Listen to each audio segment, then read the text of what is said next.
Bismillahirrahmanirrahim. Assalamualaikum warahmatullahi wabarakatuh. Jumpa lagi kali ini bareng Papa Kiki ya. Jadi kali ini nih Papa Kiki buat video lagi di Masjid Al-Falah ya. Biasa kali ini Papa Kiki biasa tadarus Al-Quran yang kemarin berhenti di Quran surat Al-Hud ayat 24 seperti itu ya. Tetap Papa Kiki akan memberikan informasi kepada semuanya bahwa Papa Kiki kali ini lagi mempunyai program ya. Jadi untuk one day one ayat, satu hari satu ayat. Mungkin Papa Kiki dalam hal ini gitu kan, bagi siapa yang melihat channelnya Papa Kiki mungkin bisa sedikit-sedikit keajak seperti itu ya. Mungkin ataupun mendengarkan dengan baik, dengan sungguh-sungguh seperti itu ya. Mudah-mudahan akan dapat berkah seperti itu ya. Baik, sebelum Papa Kiki mau ke tadarusnya, Papa Kiki akan seperti biasa kita talimat ta'alum dahulu ya, baca buku yang ini seperti itu ya. Jangan lupa di like, di komen, dan di share biar pertemanan Papa Kiki akan menjadi lebih besar, subscribe-nya bertambah seperti itu ya. Mudah-mudahan kalian yang sudah nge-share atau yang sudah subscribe, Papa Kiki doakan mudah-mudahan kalian sehat, bisa ngonten. Kalau sehat kan bisa ngonten para YouTuber pemula ya. Kalian yang senantiasa upload video, tentu intinya kita harus sehat bisa ngonten, saat bisa ngupload video seperti itu ya. Dan mudah-mudahan juga Allah Subhanahu wa taala senantiasa memberikan rezeki yang melimpah seperti itu ya. Baik, sebelum kita ngaji Al-Qur'an, oh iya, barusan telah terjadi gerhana, telah sholat gerhana hibrid gitu ya. Gerhana hibrid menurut lapan antariksa berarti gerhana hibrid itu terjadi ketika ada posisi matahari, kemudian bulan, kemudian bumi. Jadi pas cahaya matahari itu sama sekali tertutup oleh bumi. Jadi secara garis lurus matahari, bulan, dan bumi itu sejajar seperti itu, sehingga untuk cahaya matahari sama sekali tertutup. Jadi kayak semacam nanti ada dua fenomena terjadi di sana, dimulai dari gerhana matahari cincin berubah jadi gerhana matahari total. Matahari cincin juga dalam waktu singkat seperti itu ya. Baik, kita langsung saja ke fadilah. Kalau kemarin fadilah Al-Quran kita masih tentang fadilah Al-Quran juga ya.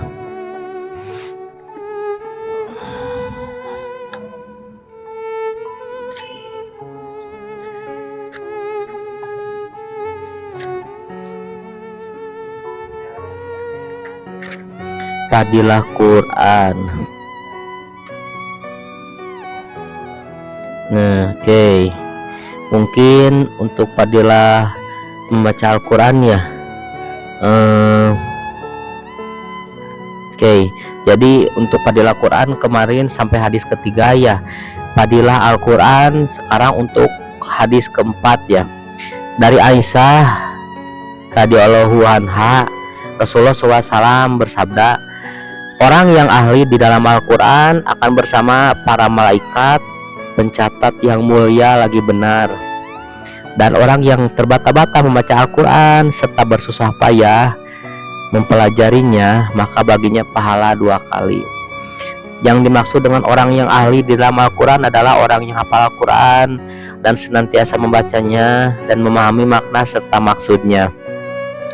Dan yang dimaksud dengan bersama-sama malaikat yaitu ya termasuk golongan orang yang memindahkan Al-Quranul Karim dari Lauh Mahfuz kemudian menyampaikan kepada orang lain melalui bacaannya.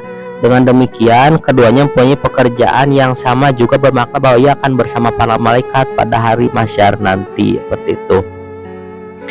Sedangkan orang yang terbata-bata di dalam membaca Al-Quran ya, akan memperoleh 2 pahala, 1 pahala karena bacaannya dan 1 lagi karena kesungguhan di dalam mempelajari Al-Quran gitu ya, berkali-kali gitu. Tetapi bukan berarti bahwa pahalanya akan melebihi pahala ahli Al-Quran.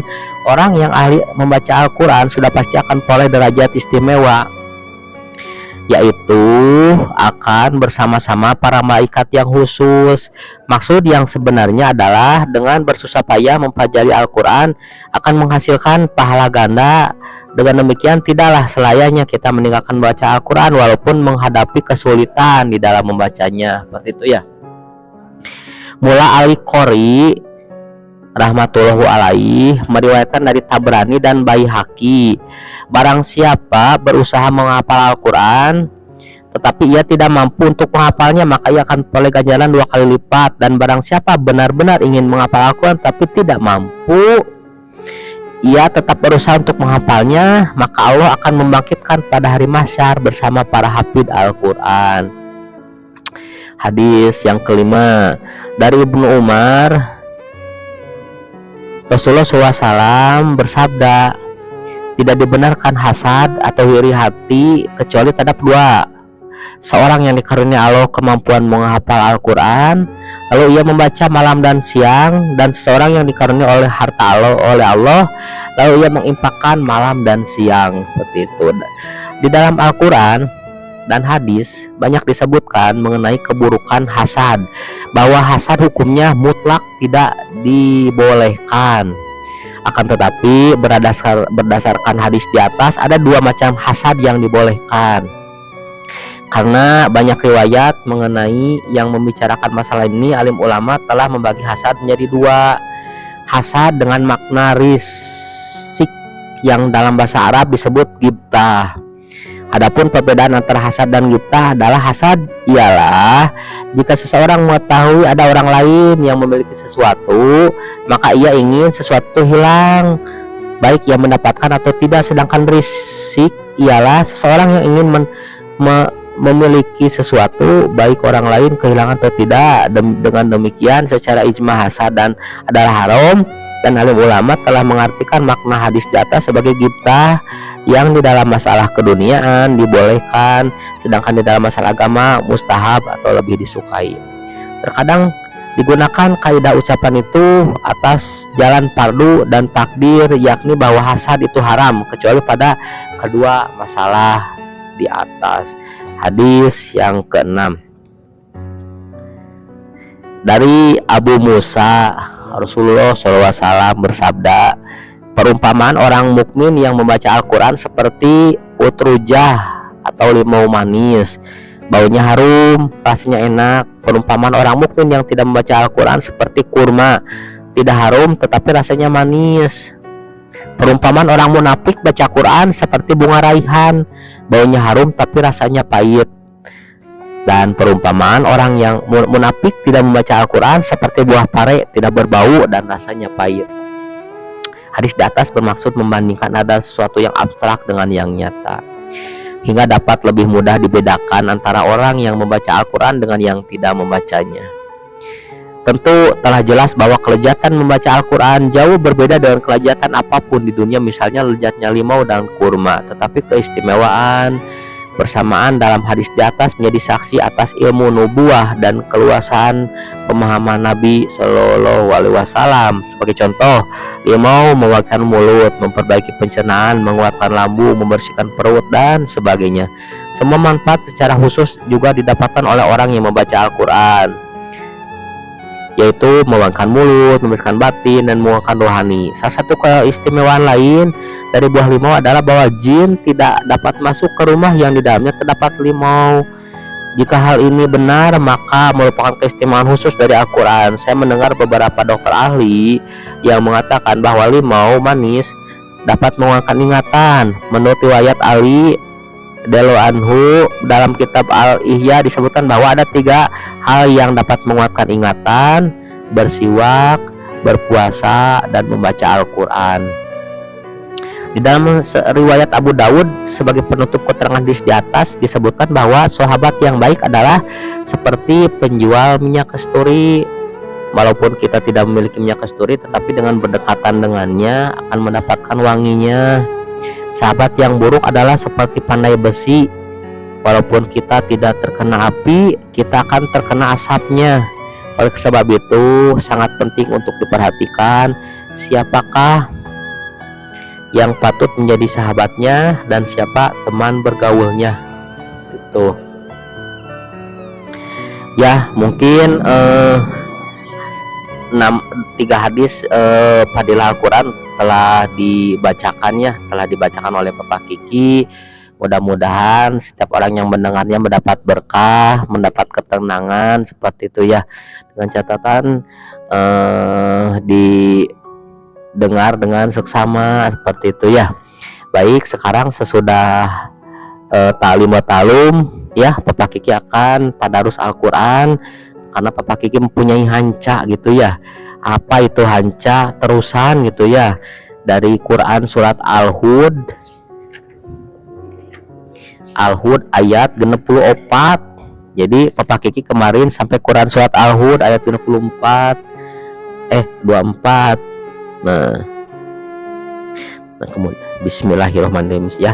Kita mulai tadarus Al-Quran. Kita baca surat pembukaan ya, surat Al-Fatihah. Bismillahirrahmanirrahim.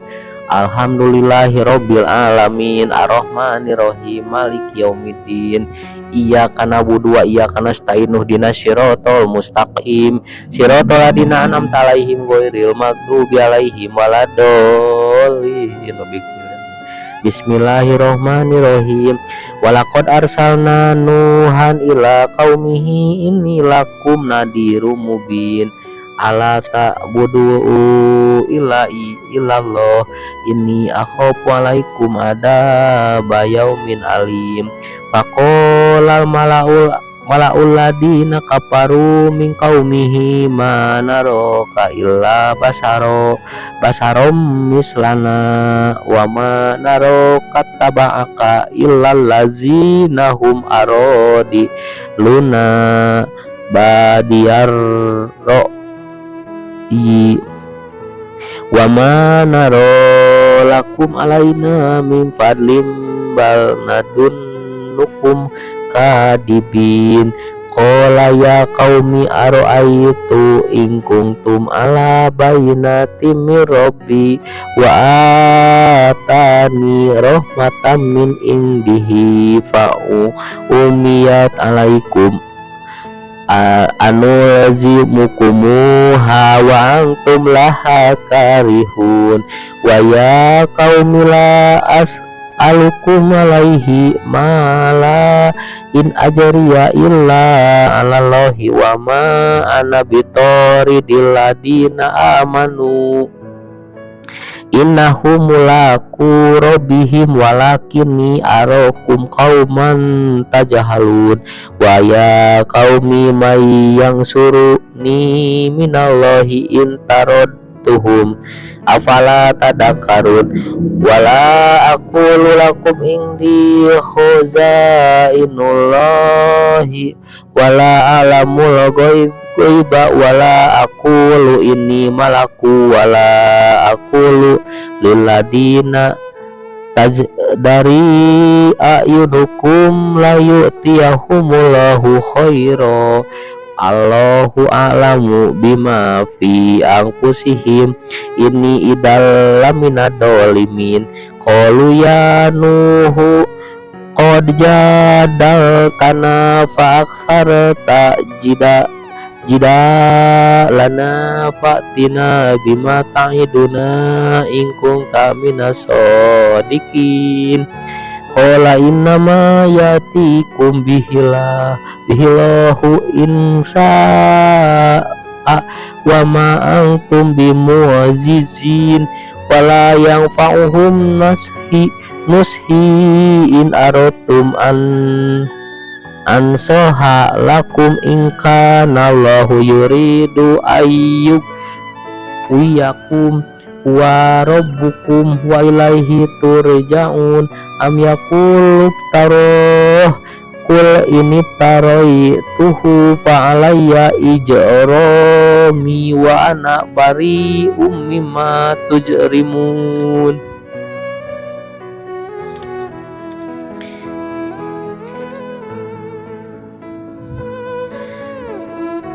Dah ain ya 35. Nah udah ain, alhamdulillah. Tadarusnya Papaki kali ini berakhir pada ayat ke-35 Quran surat Al-Hud. Mudah-mudahan bacaan Quran menjadi amalan bagi Papa Kiki, yang amalan tersebut diterima oleh Allah Subhanahu wa taala. Mungkin bisa menjadi kiparat atau penebus dosa-dosa. Mudah-mudahan Allah senantiasa memberi ampunan ya kepada siapapun gitu ya, kepada teman-teman. Allah senantiasa mengampuni setiap kesalahan-kesalahan kita, setiap kehilapan kita ya. Jadi mudah-mudahan dengan baca Quran tersebut bisa menjadi kifarat bagi kita ya. Allah memberi ampunan kepada kita, kepada teman-teman juga seperti itu ya. Baik, terima kasih. Oh iya, mudah-mudahan kalian yang sudah nonton atau yang baru nonton channel Papa Kiki, yang mudah-mudahan channel ini asik dan bisa bermanfaat seperti itu ya. Tetap Papa Kiki mengingatkan, jangan lupa di like, komen, dan di share. Kemudian mudah-mudahan yang sudah menonton sampai tamat, Papa Kiki doakan terima kasih atas kebajikannya telah memberi subscribe dan memberi like dan komentarnya seperti itu ya. Mudah-mudahan Allah Subhanahu wa taala senantiasa memberikan kesehatan kepada kalian youtuber pemula yang sehat, bisa ngonten, bisa buat video gitu kan. Maka sebelum, mudah-mudahan kita senantiasa sehat, kita jaga kondisi badan, makan vitamin gitu ya. Karena apa? Mungkin kondisi tubuh gitu kan kadang kurang fit, kemudian kondisi cuaca juga kurang bersahabat, kadang panas terik langsung turun hujan gitu kan, jadi tidak stabil kondisi cuaca seperti itu. Jadi menyebabkan akan terkejut badan kita gitu. Maka badan kita harus senantiasa sehat ya. Oke ya, kalian juga harus senantiasa jaga kondisi badan, jangan terlalu banyak begadang ya. Beri tubuh ini tidur yang cukup gitu ya. Kalau sahurnya juga makan makanan yang bergizi. Kalau tidak, bukan harus dengan daging atau dengan ikan gitu kan. Mungkin makan makanan yang bergizi gitu kan, cukup serat seperti itu ya. Ada buah-buahannya juga seperti itu ya, diusahakan. Mungkin kalau ada kelebihan rezeki kita bisa membeli makanan yang lebih enak seperti itu. Baik, tubuh kita sehat, kita bisa ngonten. Mudah-mudahan yang lagi sakit gitu ya, siapapun yang lagi nonton tapi lagi sakit, mudah-mudahan Bapak Kiki doakan Allah Subhanahu wa taala senantiasa memberikan kesembuhan kembali ya. Allah senantiasa mengangkat penyakit yang ada di diri teman-teman ya. Jadikan penyakit itu sebagai mungkin penebus dosa-dosa kita, dengan catatan kita harus senantiasa menerimanya ikhlas gitu kan. Kadang kala ya kita sakit tuh, kenapa sih kita sakit seperti itu ya, aral gitu kan, kata-katanya senantiasa menyalahkan sang pencipta seperti itu. Padahal Allah memberikan ujian berupa sakit itu, mudah-mudahan bisa sakit ya, Allah menguji, mudah-mudahan dengan sakit bisa menggugurkan dosa-dosa kita gitu, mungkin gitu ya kalau nggak salah keterangannya. Baik, dicukupkan demikian aja dahulu ya, mudah-mudahan bermanfaat. Terima kasih. Wassalamualaikum warahmatullahi wabarakatuh.